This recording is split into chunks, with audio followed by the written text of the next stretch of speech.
बिस्मिल्लाहिर्रहमानिर्रहीम। मोहतरम नाज़रीन सामिईन, अस्सलामु अलैकुम वरहमतुल्लाहि वबरकातुह। हम आपको अपने चैनल इस्लामिक स्टोरीज़ में खुश आमदीद कहते हैं। इस चैनल से आपकी खिदमत में इस्लामी तारीख़ी दिलचस्प और नसीहत आमूज़ वाक़यात पेश किए जाएंगे, जिनसे आप ख़ुद भी मुस्तफ़ीद होंगे और आपके बच्चे भी फ़ायदा उठाएंगे। आप हमारे इस चैनल को सब्सक्राइब कीजिए और हमारी हर वीडियो को लाइक और शेयर कीजिए। अल्लाह ताला आपको अपने हिफ्ज़ व अमान में रखे।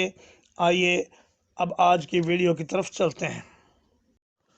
उमवी खलीफा सुलेमान बिन अब्दुल मलिक के अहद खिलाफत में रक्का शहर में बनु असद का एक सरदार था, जिसका नाम खुज़ैमा बिन बिशर था। उसके पास माल की फरावानी रहती थी। वह अपनी सखावत, मुरव्वत और हमदर्दी की वजह से लोगों के नज़दीक महबूब था। एक मुद्दत तक उसकी अच्छी हालत बरकरार रही, यहाँ तक कि हालात ने पलटा खाया और वह कोड़ी कोड़ी का मोहताज हो गया। जिन लोगों के साथ वो करम इनायात किया करता था, उनकी तरफ उसने रुजू किया। उन्होंने एक वक्त तक उसकी मदद की, मगर फिर आहिस्ता आहिस्ता सब लोग उकता गए और उन्होंने उसकी मदद से हाथ खींच लिया। जब उसने दोस्तों की बेरुखी देखी तो अपनी अहलिया के पास आया और कहा, नेकबख्त, मैंने लोगों का रवैया बदला हुआ पाया है। अब मैं किसी से कुछ नहीं मांगूंगा और अपने इसी घर में मर जाऊंगा, मगर बाहर नहीं निकलूंगा। उसने घर का दरवाज़ा बंद कर लिया और घर में मौजूद राशन से गुजारा करना शुरू किया।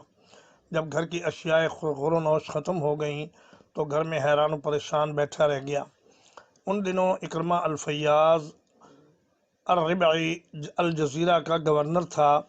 खुज़ैमा अक्सर बेशतर उसकी मजलिस में बैठा करता था। गवर्नर ने कई रोज़ तक खुज़ैमा को मजलिस से गायब पाया, तो एक रोज़ जब वह अपने मसाहिबीन की मजलिस में बैठा था तो उसने पूछा, खुज़ैमा का आजकल क्या हाल है? हाज़रीन मजलिस ने कहा, बहुत बुरे हालों में है। उसने घर में महबूस होकर दरवाज़ा बंद कर लिया है और लोगों से मिलना जुलना बंद कर रखा है। इकरमा को लोग इसीलिए फयाज कहते थे कि वो बेहद सखी और करीम इंसान था। उसने हैरत व इस्तेजाब से पूछा, क्या उसकी मदद को कोई भी नहीं आया? उसके एहसानात का जवाब किसी ने न दिया।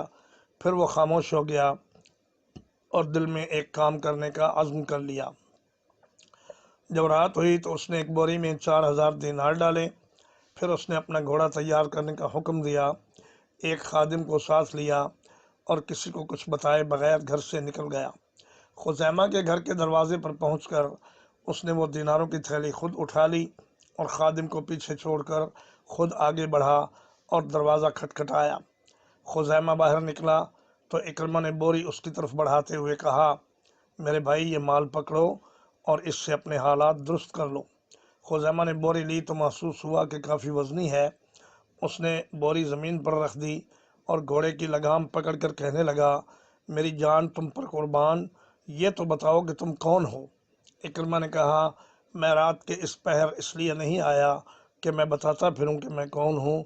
खुज़ैमा ने कहा, मैं उस वक्त तक तुम्हारा तावन कबूल नहीं करूँगा जब तक तुम मुझे अपने बारे में न बताओगे।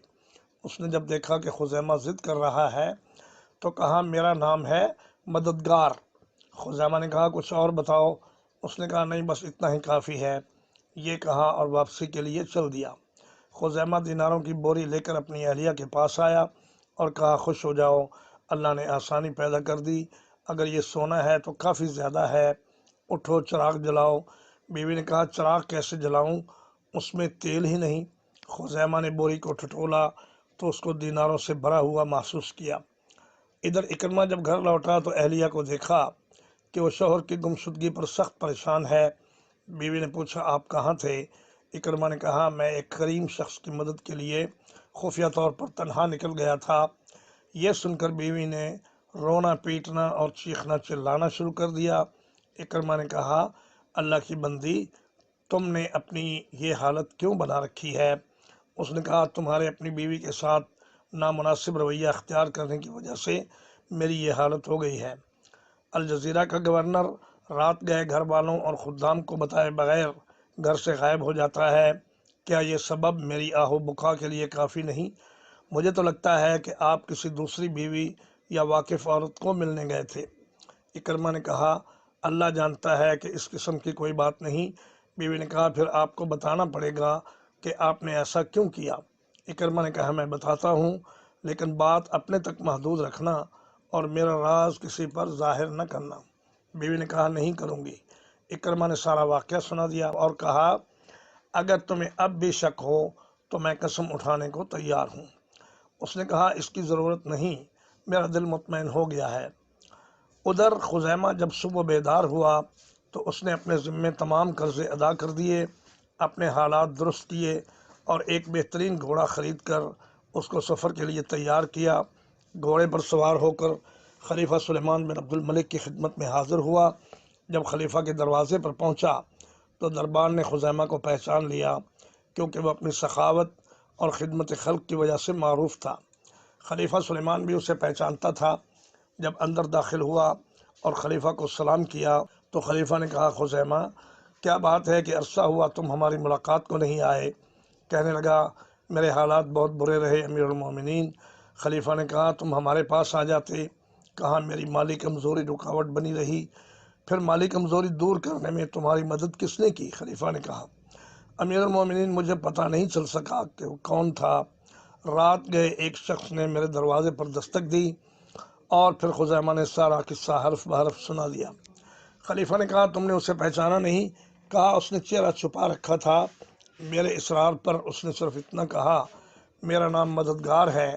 سلیمان کو اس کی پہچان نہ ہو سکنے پر افسوس ہوا اور کہا اگر کبھی ہمیں اس کے بارے میں علم ہوا تو ہم اچھے کاموں میں اس کی مدد کریں گے۔ اب خلیفہ نے قلم اور کاغذ لانے کا حکم دیا۔ سلیمان نے خزیمہ کے متعلق سرکاری فرمان لکھ دیا کہ آج سے خزیمہ کو الجزیرہ کا گورنر مقرر کیا جاتا ہے اور اکرمہ الفیاض کے علاقے پر خزیمہ کو والی مقرر کر دیا۔ خلیفہ نے خزیمہ کو بہت سے قیمتی تحائف عطا کیے اور اسے ہدایت کی کہ وہ یہاں سے سیدھا الجزیرہ جائے اور جا کر وہاں کا چارج سنبھال لے۔ خزیمہ الجزیرہ کے قریب پہنچا تو گورنر اکرمہ نے عمائدین شہر کی معیت میں شہر سے باہر نکل کر گرم جوشی سے اس کا استقبال کیا اور خزیمہ نے اکرمہ کو سرکاری فرمان پیش کیا۔ اکرمہ اسے گورنر ہاؤس میں لے گیا۔ خزیمہ نے چارج سنبھال کر سرکاری امور نپٹانے اور لوگوں کے معاملات میں فیصلے سنانا شروع کیے۔ چند روز کے بعد نئے گورنر نے اکرمہ سے حساب کتاب طلب کیا اور جو رقوم اس کے ذمہ بنتی تھیں ان کی ادائیگی کا مطالبہ کیا۔ اکرمہ تو ان رقوم کو خزیمہ جیسے حاجت مندوں کی مدد میں صرف کر چکا تھا۔ اس نے کہا وہ ساری رقوم تو خرچ ہو چکی ہیں، اس وقت میرے پاس ان کی ادائیگی کا کوئی ذریعہ نہیں۔ خزیمہ نے اس کو قید میں ڈالنے کا حکم دے دیا۔ اس کے بعد کیا ہوا یہ اگلی ویڈیو میں ملاحظہ فرمائیں۔